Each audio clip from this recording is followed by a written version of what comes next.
하나님의 은혜가 여러분들 가운데 함께 하시기를 주님의 이름으로 축복합니다. 여러분 사랑합니다. 우리 옆에 분에게도 눈으로 사랑합니다. 예.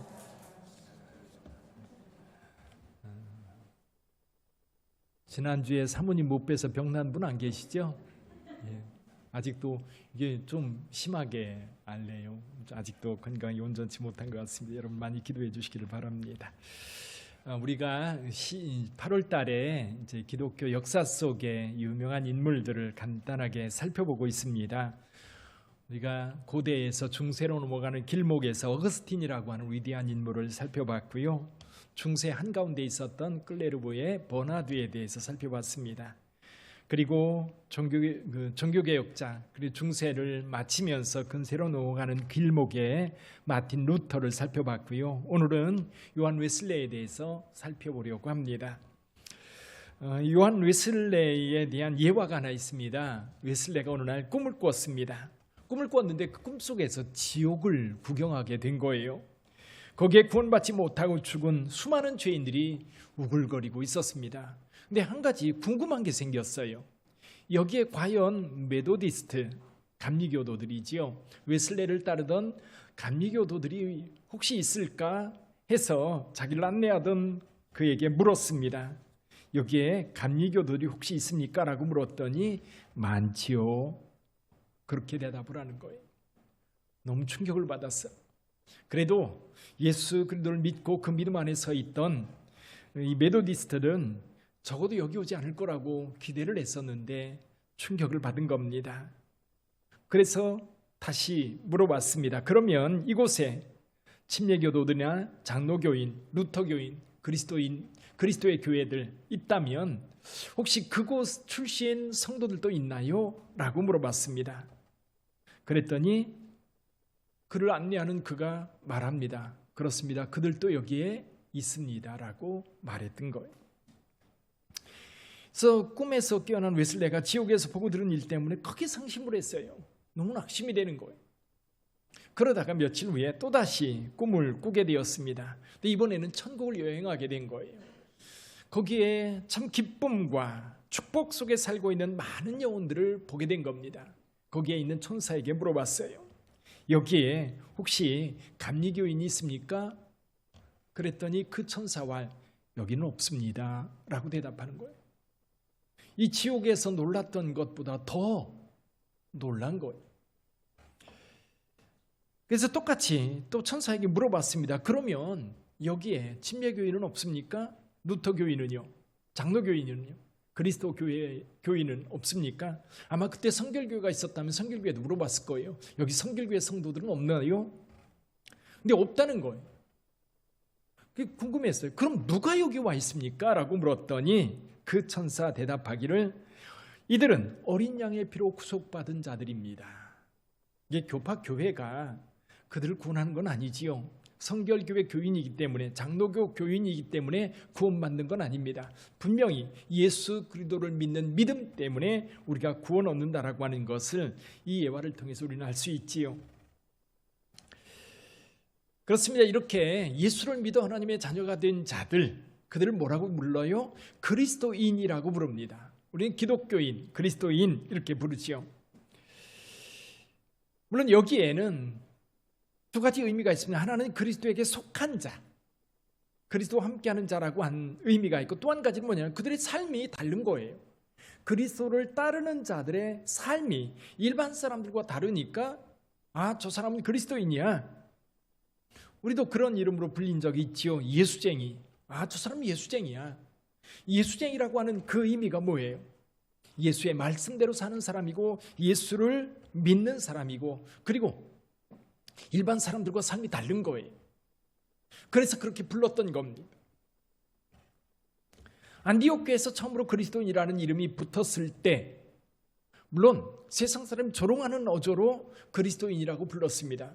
근데 여기서 분명히 알아야 될 것은 그들이 그리스도에게 속한 것뿐만 아니라 세상 사람들이 보기에 기이한 거예요.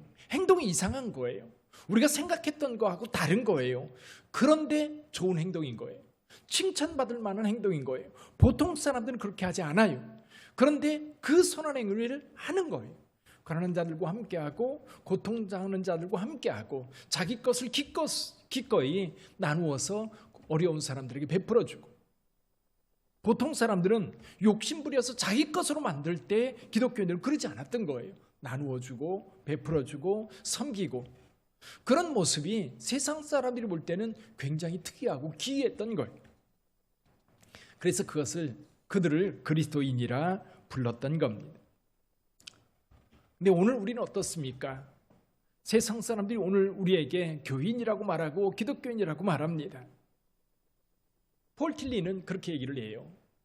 지금도 한참 전 이야기입니다만은 이 폴 틸리는 이렇게 얘기합니다. 기성교인, 교회 나오는 성들 가운데 10%는 이미 죽었고 80%는 잠들어 있고 교회에서 활동하고 교회를 섬기는 사람들은 10%밖에 없다. 어떤가요? 알렌 교수는 말합니다. 교인 중에 20%는 주일 예배 참석하지 않고 20%는 기도를 드려본 적이 없고 35%는 가정에 성경을 읽지 않고 40%는 11조를 하지 않고 60%는 기독교 서적을 읽지 않고 75%는 교회에서 책임을 회피하고, 그런데 100% 모두 천국 가기를 원한다. 오늘 우리는 어떨까요? 오늘 세상이 우리 그리스도인들을 바라볼 때에 긍정적인 의미로 우리를 바라볼까요? 야, 그리스도인들은 정말 맞아, 저렇게 살아야 되는데 나는 그렇게 살지 못하는데 저들은 그렇게 살아. 여러분, 그래서 주님께서 말씀하신 나더러 주여 주여 하는 자마다 다 천국 갈 거 아니라는 거예요. 하늘에 계신 내 아버지 뜻대로 행하는 자라야 천국 간다고 말씀하고 있어요. 그렇습니다. 저와 여러분들이 예수를 믿는 믿음만 가지고 갈 수 있는 게 아닌 것 같아요. 우리가 그 말씀을 믿는다면 분명히 그 말씀을 따라 살 텐데, 그 말씀을 따라 살지 않는다는 얘기는 그 말을 믿지 않는다는 역으로 추정해 볼 수 있어요. 그래서 여러분, 중세교회는 믿음을 생각하지 않고 행함만 강조했어요. 그래서 선행을 통해서, 선한 행위를 통해서 죄사함 받고 구원받는다고 이야기를 했습니다. 이것이 극단으로 흘러서 어디까지 가요? 이제 돈 주고 죄사함 받는 거예요. 내가 무슨 죄 졌어? 그럼 돈 내. 그럼 용서해 줄게. 그러니까 돈 없으면 천국도 못 가는 거지요. 그렇죠? 근데 이것에 대한 그것이 점점 부패해져서 교회가 이상한 대로 흐르니까 종교개혁자들은 이건 잘못된 거다. 성경의 진리는 그게 아니다. 그러면서 우리가 어떻게 구원을 받을 수 있는가? 주 예수를 믿으라. 그리하면 너와 내 집이 구원을 받으리라. 그러면 예수를 믿는 믿음으로 구원받는 것이지 우리의 선행으로 구원받는 게 아니라고 하는 것을 강조하기 시작했어요. 근데 여러분, 이게 또 극단으로 흘러요. 극단으로 흐르다 보니까 어떤 일이 벌어져요? 한번 선택받은 주의 백성들은 죄 지을 수 없다는 거예요. 우리가 보기에 죄인이라고, 죄라고 하는 것들도 그렇게 심각한 죄가 아니라는 거예요. 그래서 도덕, 무용론까지 흘러가게 됩니다. 그래서 웨슬레가 활동하던 그 시대가 되면 많은 사람들이 그리스도인이에요. 일요일 날은 분명히 교회 갑니다. 근데 나머지 시간들은 오히려 세상에서 죄 짓고 악한 일을 벌이면서도 죄책감이 없는 거예요. 이거 잘못됐다고 생각하지 않는 거예요. 그런 일들이, 그러니까 믿음만 강조하다 보니까 행함이 없는 성도를 양산하고 그것을 당연하게 생각을 하게 만들었던 겁니다. 이런 믿음과 행함의 균형을 바로잡았던 사람이 바로 웨슬레입니다. 자, 웨슬레는 그 미국의 웨버드라고 하는 지역에 있는 목회자의 아들로 태어납니다. 4대째 목사님 가정이었어요. 그러니까 웨슬레 가정 5대가 되는 거지요. 목사님의 가문이 쭉 형성되어 있는데 그 가정에서 태어난 겁니다. 근데 이 집안이요, 아이를 좀 많이 낳아요. 수잔나가 19명의 아이를 낳습니다. 요즘 그 얘기를 들으면 기겁할 얘기지요. 그렇죠. 근데 19명의 아이를 낳는데 요한 웨슬레는 그 중에 15번째 아이입니다. 그리고 요한 웨슬레와 함께 옥스퍼드를 나오고 같이 활동을 했던 찰스 웨슬레가 있어요. 찰스 웨슬레는 음악에 아주 뛰어난 재능이 있어서 여러분 찬송가를 많이 작곡한 사람입니다. 찰스 웨슬레는 18번째로 태어납니다. 요한 웨슬레가 이렇게 태어났는데 요한 웨슬레에게 강력한 영향을 미쳤던 사람 중에 한 사람이 누구냐면 수잔나입니다. 우리가 오거스틴 얘기할 때도 그 얘기를 했죠. 오거스틴의 어머니 모니카, 그리고 맹모 삼천지교의 주인공인 맹자의 어머니, 그리고 오늘 여기 요한 웨슬레의 어머니 수잔나, 그 3대 유명한 어머니지요. 이 수잔나는 청교도적인 전통을 이어받은 가정, 그 가정도 목회자 가정이에요. 근데 물론 청교도적인 그 영향을 받은 이 두 목사님과 사모님인데, 나중에 목사님은 이렇게 왕당파, 즉 옥스퍼드를 향합니다. 원래 캠브리지하고 옥스퍼드는 성향이 좀 달라요. 옥스퍼드는 왕정을 지지하는 곳이고, 또 여기 캠브리지는 이 공화정을 지지하는 그런 중심의 학교입니다. 근데 요한 웨슬레의 아버지는 이제 나중에 이제 왕당파에 소속을 하게 되고, 그리고 아이들을 옥스퍼드에 보내서 공부하게 합니다. 근데 웨슬레가요, 어려서부터 몇 가지 영적 경험을 합니다. 여러분들도 한번 생각해 보세요. 요한 웨슬레가 처음으로 하나님이 살아계시다고 하는 것을 느꼈던 때가 6살 때라고 그래요. 6살 때 무슨 일이 벌어지냐면 목사관에 불이 난 겁니다. 목사님 사택이 불난 거예요. 불나서, 그때 당시 목조주택이니까요, 불이 나서 확 타오르는데, 불난 것을 알고 모든 가족들이 다 나온 거예요. 나왔는데 보니까 한 사람이 없는 거예요. 아마 엄마는 금방 알겠죠. 쭉 둘러보니까 누군가 없는 거예요. 근데 그때 2층에서 살려달라고 하는 소리가 들리면 이미 불꽃이 온 집을 다 덮고 있는 그런 상황이었습니다. 구하러 들어갈 수 없는 상황이에요. 근데 동네 사람들이 와가지고 어깨 위에 사람을 올려가지고 2층에 있는 그 아이를 꺼낸 거예요. 꺼내자마자 이 불에 휩싸였던 사택이 완전히 불 속에 무너져 내립니다. 그때가 요한 웨슬레가 6살 때입니다. 이 불 속에서 꺼낸, 그래서 스가랴서 3장 2절에 보면요, 불 속에서 꺼낸 그을린 나무라는 표현이 있어요. 어머니가 늘 요한 웨슬레를 말할 때 그렇게 얘기를 했다고요. 너는 불 속에서 꺼낸 그을린 나무다. 스가랴서 3장 2절의 말씀을 가지고 별명으로 불렀다고 합니다. 근데 이 사건이요, 요한 웨슬레에게는 하나님께서 살아계시다고 하는 확신을 가졌는데, 어머니는 또 다른 관점에서 이 아이를 보게 된 거예요. 하나님께서 이 아이를 향한 분명한 하나님의 섭리가 있다. 그 불 속에서 꺼냈다는 얘기는 하나님께서 특별히 이 아이를 쓰시기를 원하시나 보다, 그렇게 확신을 갖고 이 아이에게 특별한 관심을 가지고 철저하게 하나님의 말씀으로, 물론 다른 모든 자녀들을 하나님의 말씀으로 철저하게 양육하고 훈련했지만 특별히 요한에 대해서 관심을 많이 가졌다고 합니다. 여러분은 어떠세요? 불 속에서 건진받았습니까? 아니, 불이 아니더라도 물속에서, 아니면 교통사고 가운데에서, 아니면 큰 질병 가운데에서 나를 살려주셨다라고 하는 것은 하나님께서 특별히 나를 향한 하나님의 계획, 하나님의 사랑, 하나님의 섭리, 하나님 나라를 위해서 뭔가 나를 쓰시기 위해서 나를 건져내신 거 아닐까? 나를 살게 하신 거 아닐까? 한번 여러분들 돌아보시기를 바랍니다. 이제라도 늦지 않았어요. 하나님의 부름을 확신하고 우리 하나님께서 기뻐하시는 일을 위하여 헌신할 수 있는 그런 기회가 될 수 있기를 바랍니다. 그리고 요한 웨슬레가 나중에 옥스퍼드를 다니면서 굉장히 중요한 그룹을 하나 만들어요. 이게 홀리클럽입니다. 이 홀리클럽에서 요한 웨슬레가 했던 것은 뭐냐면 하나님 말씀대로 살자는 거예요. 하나님의 말씀대로. 그래서 늘 이제 거기 그룹, 이제 원래는 찰스 웨슬레가 먼저 그룹을 만들었다고 그래요. 그러면 찰스 웨슬레가 형인 요한 웨슬레가에게 요청을 해서 와서 지도해 달라고 부탁을 했던 거예요. 그래서 그 클럽이 홀리 클럽인데 그들이 기도하면서 하나님의 말씀대로 살려고 애를 썼던 거예요. 그래서 이 주변 사람들이 이 사람들을 메도디스트라고 하는 이름을 붙였던 거예요. 이것이 그대로 감리교의 이름이 된 거지요. 메도디스트가 된 겁니다. 자, 그렇게 철저하게 하나님의 말씀을 따라 살려고 하던 요한 웨슬레에게 하나의 계기가 생깁니다. 그때 당시 그 산업혁명으로 영국이 급변하고 있었거든요. 그래서 장사꾼들, 또 탄광, 그리고 공장, 이런 것들이 만들어지면서 사람들이 다 도시로 집중하게 되는데, 그러다 보니까 도시에 슬럼과가 만들어지게 되고, 또 거기에는 범죄와 또 타락이 극을 이루게 되었던 겁니다. 그러면서 그들에게 복음을 전하면서 이 요한 웨슬레는 어떤 생각을 했냐면, 이런 물질 문명에 물들지 않은 영혼들은 순결하리라고 생각을 했어요. 그래서 미국으로 인디안 선교를 떠납니다. 인디안 선교를 떠나다가 이 대서양을 건너는데 배가요, 완전히 풍랑을 만나가지고 뒤집힐 위기를 당합니다. 근데 웨슬리 목사님 얼마나 두려웠던지 여기서 죽으면 어떡하나. 근데 그 가운데 저 배미창에서 찬송 소리가 들리는 거예요. 찾아가 봤어요.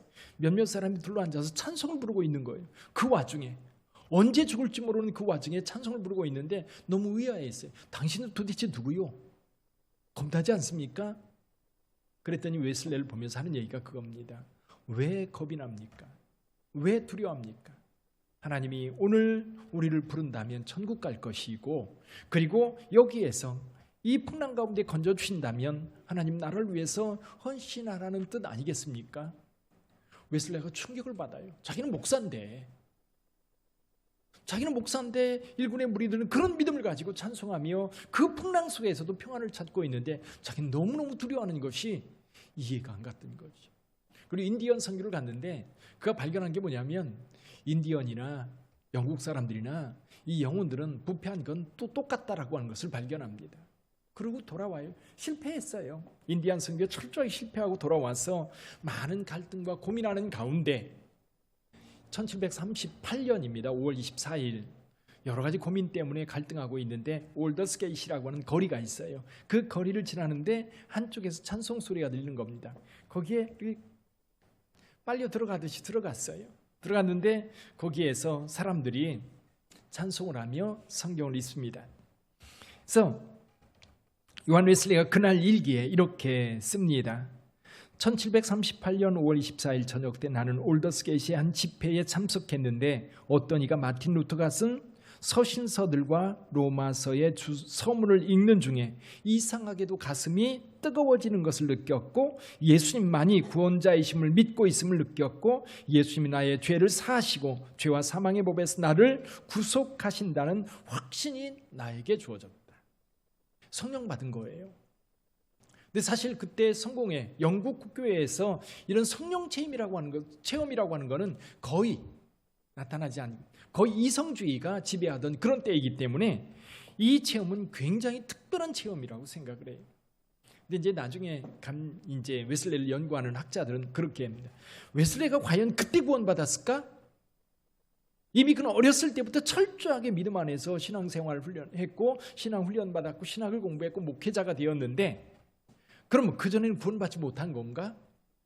이때의 구원, 웨슬레는 분명히 말해요. 그때 구원받았다라고. 구원의 확신을 갖게 되었다고. 어떤 분은 성령 체험한 것이다. 아니다. 그때 구원의 확신을 갖게 된 거다. 여러 가지 이야기를 하는데 그건 주님만이 아시겠지요. 어쨌거나 이때 이후에 웨슬레는 구원의 확신을 가지고 담대하게 복음을 전할 수 있었어요. 그런데 2년 뒤에 한 번 더 영적 체험을 합니다. 이번에는 한 60여 명이 모여서 애찬회를 갖고 그리고 새벽 3시까지 기도를 하는데 그때 성령이 강력하게 그들에게 임합니다. 이것을 페더레인 체험이라고 해요. 그때 성령의 은사를 경험하고 성령의 능력을 가지고 복음 사역을 하게 되죠. 그러면서 이제 얼마 지나지 않아서 브리스톨이라고 하는 영국 서쪽에 있는 항구 도시가 있는데 거기에 가까이에 이 광부들이 있습니다. 탄광촌이 있는데 이 탄광촌에서 저녁 때에 탄광 일을 마치고 나오는 이 광부들에게 야외 설교를 시작해요. 그때부터 요한 웨슬레는 야외 설교, 교회에 들어가서 예배를 드리는 것이 아니라 밖에 사람들이 있는 곳은 어디든지 찾아가서 그곳에서 하나님의 말씀을 전했던 겁니다. 저는 오늘 이제 요한 웨슬레의 이 경험과 함께 요한 웨슬레를 통해서 배울 수 있는 두 가지를 여러분하고 같이 나누려고 합니다. 첫째는 뭐냐면 믿음과 신앙의 조화예요. 믿음과 신앙의 그 행위의 조화. 믿음이 있다고 한다면 그 믿음을 따라 우리의 행동이 크리스천의 행동이 돼야 되는데 이때 당시 영국 교회와 이 유럽의 많은 성도들은 믿음만 있으면 된다는 거예요. 오늘날도 그런 전통을 가진 사람이 누구냐면 구원파 사람들이에요. 구원파. 믿으면 한번 우리가 선택받았고 구원받았으면 우리가 악을 어떤 행동을 하든지 그거는 문제되지 않는다는 거예요. 그러니까 도덕 폐기론이 주장되어지고 뿐만 아니라 더 나아가서는 이렇게 얘기를 하는 겁니다. 택함을 받은 자들은 은혜를 받지 못하거나 하나님의 은총을 결코 박탈당할 수 없다. 이제 예정론이 극단으로 가서 나타나는 현상입니다. 나는 한번 구원받았기 때문에 내가 어떤 행동을 해도 그것 때문에 우리가 지옥 가거나 그것 때문에 구원이 취소될 수 없다는 거예요. 그러니까 어떻게 해요? 예수 믿고 구원받았다라고 확신하는 사람은 아무렇게 살아도 되는 거예요. 저는 그 모습이 생생해요. 세월호가 침몰해 가는데 거기 선장하고 그 선원들이 정말 죄책감 하나 없고 해경이 이렇게 손잡을 건넬 때에 아무렇지도 않게 건너는 그 모습들이 너무 인상적이에요. 그거예요. 죄책감이 없어요. 살인을 해도, 도둑질을 해도, 강도짓을 해도 죄책감이 없는 거예요. 왜? 나는 이미 구원받았기 때문에, 나는 이미 하나님의 자녀이기 때문에 무슨 짓을 해도 그 관계에서 끊어질 리가 없다는 거예요. 그러다 보니까 크리스찬들이 이건 세상 사람들과 더불어 같이 죄를 범하고 같이 악을 행하면서 나가는 거예요. 그럴 때 요한 웨슬레는 분명하게 말합니다. 중생, 예수를 믿어 구원받은 사람들은 성결의 은혜를 받아야 된다는 거예요. 성결의 은혜라는 뭐예요? 우리의 삶이 거룩한 삶으로 살아가야 되는데 우리의 힘으로 안 되니까 성령의 능력으로, 성령 충만을 받아서 성령의 능력으로 살아가야 된다는 거예요. 그래서 여러분, 믿음을 근거로 해서 우리의 행함이 거룩한 삶으로 이어져 가야 되는 거예요. 중세는 이 믿음을 제껴놓고 선행으로 구원받는다라고 이야기한 반면에 그 종교개혁자들은 믿음을 강조하다 보니까 우리의 행위는 이제 의미 없는 것이 되어버리는 그런 상황이 되었던 거예요. 그래서 우리가 성결교회가 중생성결 신유 재림이라고 하는 사중복음을 이야기하는데요, 중생한 자는 반드시 성결의 은혜로 나아가야 되고 이 성결의 은혜를 통해서 우리가 거룩한 자가 되어야 되는 거예요. 그래서 요한 웨슬레가 주장하는 가운데 많은 논란이 되었던 게 그리스도인의 완전이라고 하는 겁니다. 그래서 그리스도인의 완전이라는 책을 펴냈어요.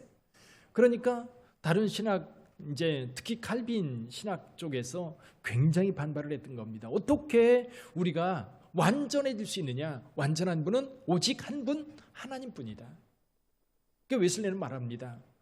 그런 하나님과 같은 완전을 이야기하는 게 아니다. 우리 수준에서 상대적 완전이다. 예를 들면 이런 거죠. 5살짜리가 엄마 심부름하고 왔어요. 심부름 시켰는데 잘했어요. 엄마가 뭐라고 해요? 아이고 우리 딸 다 컸네. 5살짜리가 다 큰 거예요? 아니죠. 그 수준에서 다 큰 거예요. 그럼 우리가 하나님께서 기대하는 우리의 거룩함이 있어요. 성결함이 있어요. 그 모습을 따라가야 되는 거지.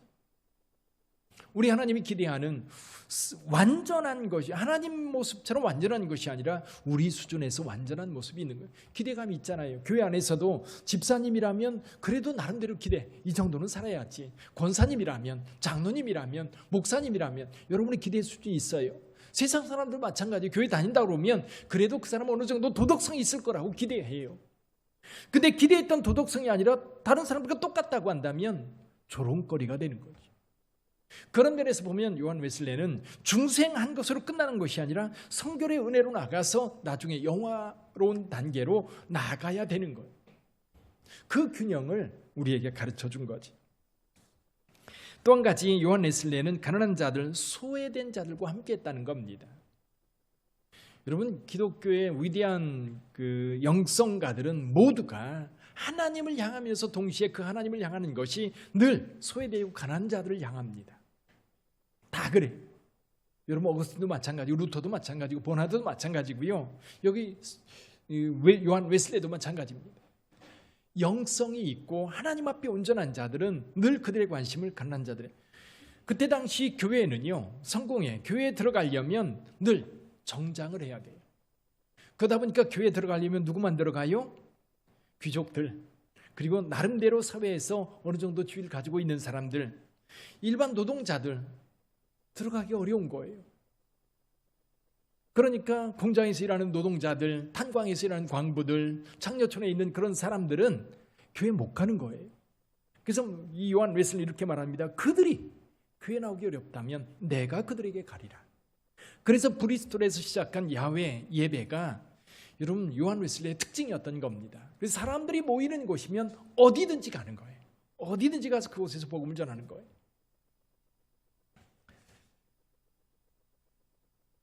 그래서 요한 웨슬레를 이야기하기를 이 세리와 죄인들의 친구라고 불림받았던 예수 그리스도, 그 모습이 요한 웨슬레에게 있다. 이렇게 표현을 합니다.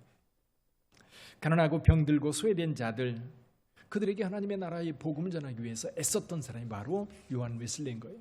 오늘 우리도 마찬가지입니다. 우리가 성결교회예요. 성결의 한 측면이 뭐예요?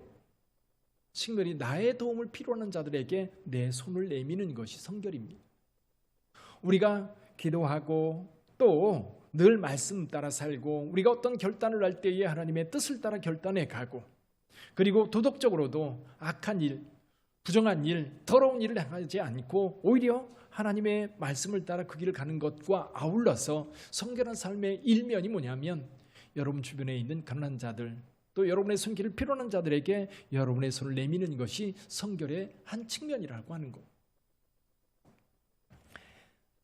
사랑하는 성도 여러분, 요한 웨슬리가 이렇게 이제 그 공장지대, 탄광지대 이런 데 찾아가면서 사람들에게 복음을 전한 이것 때문에 영국이요 이 피해 혁명을 경험하지 않습니다. 이 시대 1700년대 그때에는 유럽은요 혁명의 시대예요.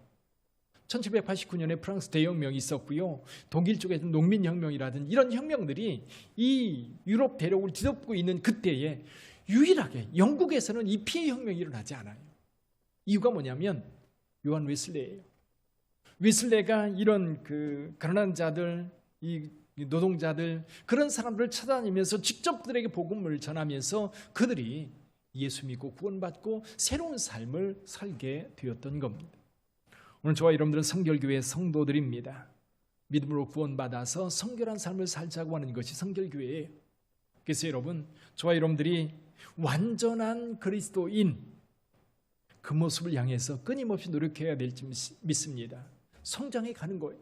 근데 멈추지 말고 계속해서 우리의 삶이 조금씩이라도 우리 주 예수 그리스도를 향해서 우리의 삶을 바꾸어 나가는 것이 오늘 성결교회 성결한 성도들의 모습인 줄 믿습니다.